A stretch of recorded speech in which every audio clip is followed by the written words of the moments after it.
Ahmadiyah Islam sejati. Tujuan pertama agama. Konsepsi Islam tentang Allah. Seperti saya telah katakan, tujuan pertama agama menyangkut 4 pertanyaan, dan karena itu, saya akan menyatakan apa yang Islam ajarkan tentang setiap pertanyaan ini.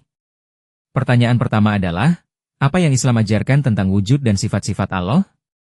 Islam menggambarkan Allah sebagai wujud sempurna, yang memiliki setiap keunggulan. Ayat pembuka Al-Quran berbunyi, Alhamdulillahi Rabbil Alamin. segala puji bagi Allah, pencipta dan pemelihara semesta alam. Al-Fatihah 2. Karena Allah telah menciptakan segala sesuatu, dan segala hal bergantung padanya untuk rezeki mereka, Dia semata yang layak menerima semua pujian untuk keindahan dan keunggulan yang terdapat dalam hal-hal yang berbeda, karena semua keindahan dan keunggulan ini berasal dari Allah. Keindahan suatu pemandangan, pesona suatu suara, aroma setangkai bunga, kelembutan sebuah ranjang, singkatnya keindahan dan pesona dari semua yang menyenangkan dan menarik indera-indera manusia, diciptakan dan diberikan oleh Allah. Ayatnya kemudian berlanjut, Ar-Rahman Ar-Rahim, yaitu, dari karunia dan kemurahannya yang murni, Allah telah menciptakan semua hal yang kebutuhannya akan dirasakan oleh manusia. Misalnya, cahaya dan udara, api dan air, berbagai jenis makanan dan obat-obatan, kayu, besi, batu, dan lain-lain. Dia telah menciptakan begitu banyak hal untuk penggunaan dan pengamalan fitrah-fitrah manusia, sehingga kemanapun manusia melangkah, ia menemukan cukup untuk mengisi perhatiannya, dan diberi peluang yang terhitung untuk meningkatkan dan menyempurnakan pengetahuan dan kapasitasnya. Bahkan, manusia tidak mungkin merasakan segala kebutuhan yang belum terpenuhi dan disediakan sebelum kelahirannya. Semua ini telah dilakukan di bawah sifat Allah Rahmaniyat. Kemudian, Dia telah disebut Rahim dalam Al-Quran, yaitu, Dia mengganjar semua kerja dan usaha menurut kelayakannya. Upaya manusia tidak pernah disia-siakan, dan dia selalu dihargai sebanding dengan manfaat-manfaatnya. Kemudian, dia disebut Malik Yaumiddin, yaitu, dialah penguasa pemilik hari pembalasan. Dengan kata lain, selain dari bekerjanya hukum-hukum alam, dan ganjaran dan hukuman yang dijatuhkan secara serentak, dia telah menetapkan batas-batas dari setiap tindakan, dan sesegera batas-batas itu tercapai, penghakiman akhir diserahkan atas setiap tindakan di mana yang baik diganjar, dan yang jahat dihukum, yang selalu tunduk pada ini, bahwa di bawah sifatnya malikiyat, selalu terbuka baginya untuk memaafkan dan mengampuni hukuman. Kemudian, dia disebut Qadir, yaitu, dia telah menetapkan rupa dan sifat-sifat segala sesuatu. Seandainya ini tidak demikian, akan terus ada kerancuan dan kekacauan di dunia, dan urusan-urusan dunia akan segera jadi berakhir. Seandainya manusia tidak pasti tentang rupa, pengaruh dan sifat-sifat hal-hal, mereka tidak pernah bisa memulai suatu usaha, tidak tahu kemana ia mungkin mengarah atau ia mungkin menyebabkan apa. Misalnya, seorang yang ingin memasak makanan menyalakan api dengan keyakinan tertentu bahwa api akan menghasilkan panas. Seandainya pembangkitan panas bukan sifat tetap api, dan pemadaman api bukan sifat tetap air, seandainya api kadang-kadang menghasilkan panas dan pada waktu lain menyebabkan dingin, seandainya air ada kalanya memadamkan api dan kala lainnya mengobarkannya, tidak ada orang telah bisa mendapatkan manfaat apa-apa dari api dan air, dan manusia akan telah kehilangan semangat dalam keputusasaan dan akan segera binasa. Allah juga telah digambarkan sebagai alim, yaitu dia mengetahui hal-hal yang rahasia atau tersembunyi maupun yang nyata. Dia tahu rahasia-rahasia hati seseorang dan segala hal yang tersembunyi. Dia tahu rahasia-rahasia tersembunyi fitrat manusia yang orang itu sendiri bahkan tidak tahu. Hal-hal yang terkubur di bawah tanah dan yang terletak di puncak-puncak gunung sama-sama di dalam ilmunya. Dia tahu yang telah lampau dan yang akan datang. Dia Sami, yaitu, dia mendengar apapun, bisikan terkecil pun tidak luput darinya dan suara seekor semut merayap, dan suara darah yang mengalir melalui pembuluh-pembuluh darah manusia mencapainya. Dia Hayyu, yaitu, dia sendiri hidup dan menganugerahkan hidup pada yang lainnya. Dia Holik, Sang Pencipta. Dia Qayyum, yaitu, dia menopang keberadaan yang lainnya. Dia Samad, yaitu, tidak ada yang bisa ada tanpa dukungan dan bantuannya. Dia Ghafur, yaitu, dia mengampuni pelanggaran-pelanggaran kita. Dia Qahar, yaitu, segala sesuatu bergantung pada kekuasaannya. Dia Jabbar, yaitu, dia mengobati segala penyakit dan gangguan. Dia Wahhab, yaitu, dia menganugerahkan nikmat-nikmat dan karunia pada makhluknya. Dia Subuh, yaitu, dia bebas dari segala cacat. Dia Kudus, yaitu, dia mengandung dalam zatnya semua aspek kemurnian dan kesucian. Dia tidak tidur, tidak juga dia lelah. dia abadi dan ada selamanya. Dia Muhaimin, yaitu, dia menjaga segala sesuatu.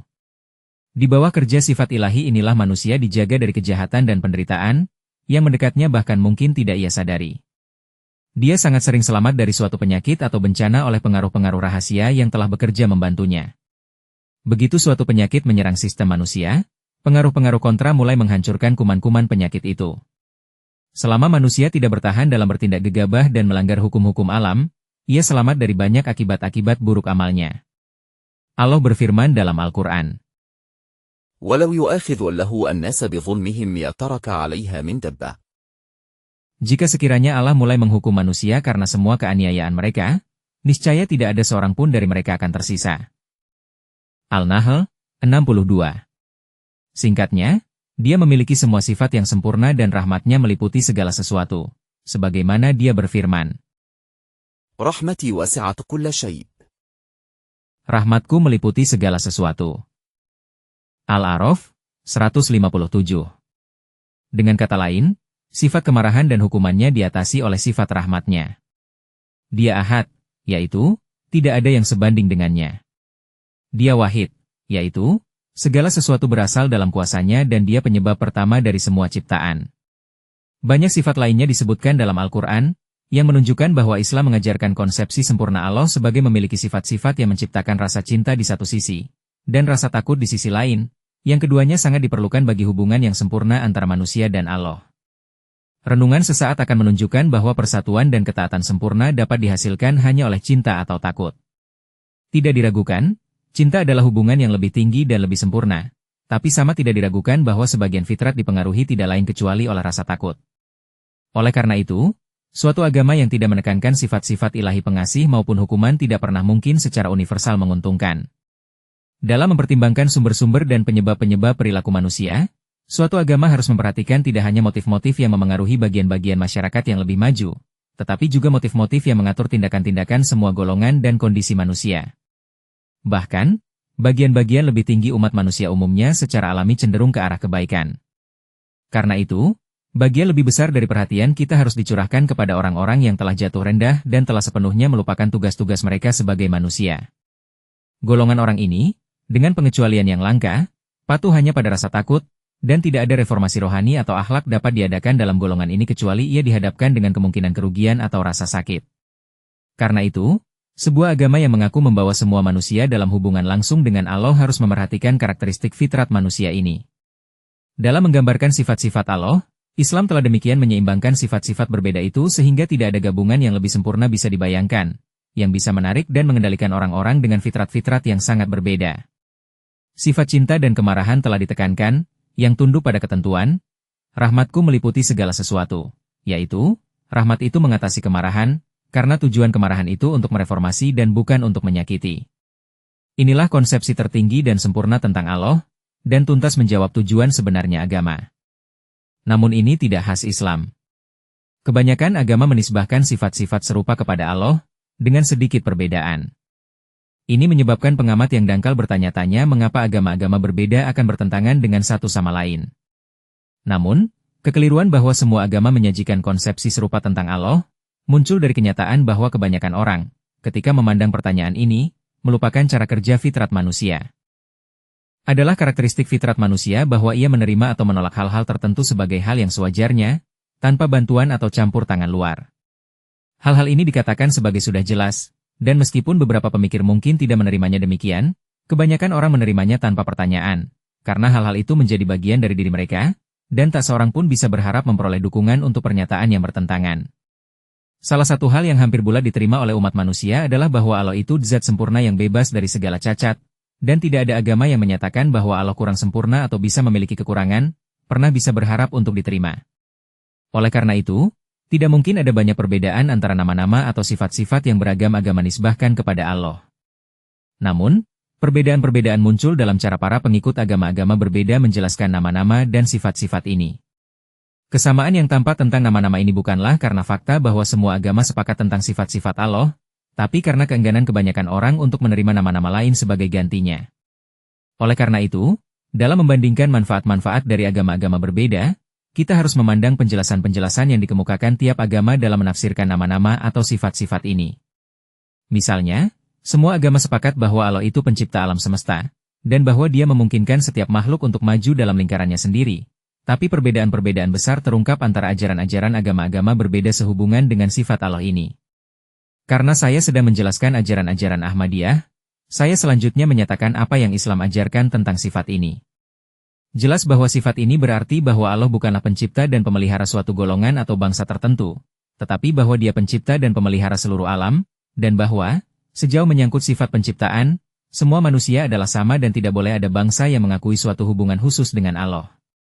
Dia menyantuni penduduk Asia sebagaimana Dia menyantuni penduduk Eropa, dan Dia memelihara bangsa Afrika sebagaimana Dia memelihara bangsa Amerika, dan sebagaimana Dia menyantuni kebutuhan-kebutuhan fisik kita, begitu pula Dia menyantuni kebutuhan-kebutuhan rohani kita.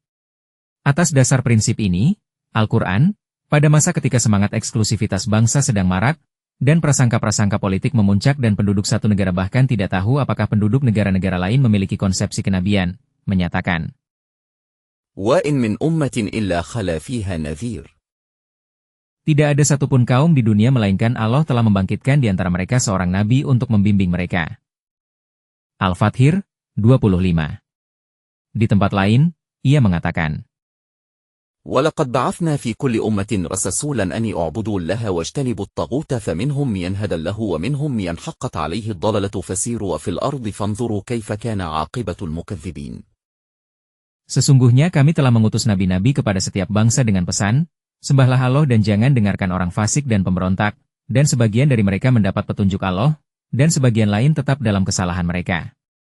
Maka berjalanlah keliling dunia dan engkau akan menemukan bahwa Allah telah mengutus nabi-nabinya kepada semua bangsa dan engkau akan tahu akibat dari mereka yang telah menolak nabi-nabi. Al-Nahl, 37. Diriwayatkan dalam satu hadits bahwa Rasulullah Shallallahu Alaihi Wasallam pernah ditanya apakah Allah telah mewahyukan sesuatu dalam bahasa Persia dan beliau menjawab, ya, Allah berbicara dengan seorang nabi dalam bahasa Persia. Oleh karena itu, pandanglah betapa Islam, dengan menyodorkan penjelasan dari ungkapan Rabbul Alamin ini, yang umum bagi para pengikut semua agama, telah menemukan bagi dunia suatu kebenaran baru, dan meletakkan dasar-dasar persaudaraan umum manusia. Karena itu seorang muslim tidak dapat memiliki selain rasa hormat kepada para pendiri dan pemimpin agama-agama lain. Baginya, Krishna, Ramchandra, Buddha, Zoroaster dan Confucius alaihimussalam adalah nabi-nabi Allah sama seperti Musa alaihissalam dan Isa alaihissalam. Satu-satunya perbedaannya adalah bahwa, karena Musa dan Isa disebutkan dalam Al-Quran, ada kepastian lebih besar tentang mereka. Fakta ini secara fundamental memengaruhi sikap Islam terhadap agama-agama lain. Sesegera seorang muslim mendengar tentang suatu agama lama yang dia tidak ketahui sebelumnya, atau belajar tentang seorang nabi lama yang tentangnya dia belum pernah mendengar, dia tidak terusik, seakan-akan saingan lain telah muncul di lapangan, tapi menyambut penemuan itu sebagai bukti segar atas kebenaran Islam, dan penegasan segar atas ajaran-ajaran Al-Quran suci. Bukankah Islam mengajarkan bahwa Allah itu Rabbul Alamin dan bahwa karunia-Nya tidak terbatas kepada Arabia dan Suriah, dan bahwa, sebagaimana matahari jasmani menyinari setiap sudut dunia, pastilah firman Allah juga menerangi setiap lembah dan memberi cahaya kepada semua bangsa? Mungkin di sini ditanyakan, jika semua agama berasal dari Allah, mengapa tidak seharusnya kita menerima semuanya sebagai benar dan percaya bahwa semuanya menuju kepada Allah? Pertanyaan ini telah dijawab oleh Al-Quran dalam ayat-ayat berikut. تالله لقد أرسلنا إلى أمم من قبلك فزين لهم الشيطان أعمالهم فهو وليهم اليوم ولهم عذاب أليم وما أنزلنا عليك الكتاب إلا لتبين لهم الذي اختلفوا فيه وهدى ورحمة لقوم يؤمنون. Kami bersumpah demi zat kami sendiri, bahwa kami mengutus rasul-rasul kepada semua bangsa sebelum kamu, tetapi orang-orang fasik menjerumuskan mereka, yaitu, bangsa-bangsa itu, dalam kesenangan-kesenangan lain, dan orang-orang itu adalah teman-teman mereka saat ini. Mereka akan menderita hukuman yang pedih. Dan kami tidak pernah mewahyukan kepadamu kitab melainkan engkau mungkin menjelaskan kepada mereka jalan kemana mereka telah menyimpang, dan sebagai petunjuk dan rahmat bagi orang-orang yang beriman. Al-Nahl, 64-65. Ayat ini menunjukkan bahwa kemurnian semua kitab dan ajaran yang sebelumnya telah menjadi meragukan dan keraguan-keraguan dan kesalahan-kesalahan dari luar telah terdapat di dalamnya sebelum kedatangan Rasulullah Shallallahu Alaihi Wasallam. Sehingga terlepas dari asal ilahi kitab-kitab itu, mereka telah menjadi tidak layak untuk diamalkan dan tidak bisa lagi memberikan jaminan bahwa dengan mengamalkannya seseorang bisa mencapai Allah.